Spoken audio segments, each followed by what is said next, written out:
और वो subject verb agreement पे बात करेंगे। कुछ न मैं नियम लिखा हूँ, थोड़ा उसको देखिए आप लोग।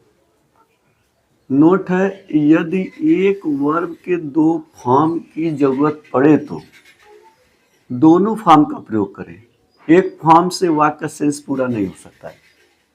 अगर वर्ब है, ठीक, बोला यदि एक वर्ब दो, है ना, एक वर्ब दो फॉर्म की जरूरत, एक वर्ब है उसमें सेंटेंस में दो फॉर्म की जरूरत पड़े, दोनों फॉर्म को यूज करो। एक फॉर्म के यूज करने से सेंस पूरा नहीं देता है, ये कहने का मतलब है। स्ट्रक्चर देखो, जब हैव दिखेगा उसको जरूरत पड़ेगी वर्ब का थर्ड फॉर्म, एंड दिखेगा सेंटेंस को जोड़ेगा, कंपाउंड सेंटेंस रहेगा, फिर विल बी, और जो भी इसके इसमें सब्जेक्ट है, सब्जेक्ट एंड से रहेगा तो एक ही सब्जेक्ट वहां पे रहेगा, ये देखना। और विल बी और वर्ब फर्स्ट फॉर्म दिखेगा।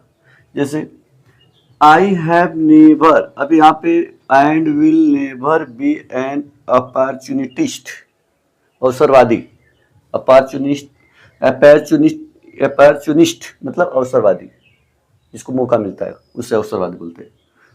तो ये बोला है क्या है, ये तो सेंटेंस गलत है। सही क्या होगा देखो, I have never been, verb का थर्ड फॉर्म, देखो सब्जेक्ट होएगा, हैव रहेगा, फिर उसको वर्ब का थर्ड फॉर्म की जरूरत पड़ेगी। यहाँ पे थर्ड फॉर्म नहीं, इसलिए यहाँ सेंटेंस यहाँ पे गलत है, वर्ब को थर्ड फॉर्म जरूरत पड़ेगी, ठीक है। यानी हैव अगर वर्ब लेगा तो आप बीन लिखिए, ठीक है। एंड विल नेवर बी, अब देखो ये बी और ए वाला बी एक ही फॉर्म है, बी बेस फॉर्म हो गया, ये थर्ड फॉर्म है, पास्ट पार्टिसिपल जिसको बोलते हैं। तो इसलिए दोनों की जरूरत पड़े, दोनों यूज करें, एक से सेंस नहीं मिलेगा। इसका हिंदी देखो, मैं आई हैव नेवर बीन, मैं कभी नहीं हुआ हूं क्या, अपॉर्चुनिटिस्ट, अवसरवादी, मैं एक अवसरवादी कभी नहीं हुआ हूं, और अब यहाँ पे सब्जेक्ट नहीं तो यही एंड से रहेगा था, और मैं कभी नहीं होऊंगा, यानी मैं एक अवसरवादी कभी नहीं हुआ हूं और नहीं होऊंगा।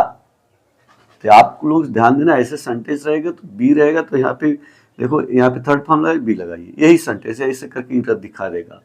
ओके।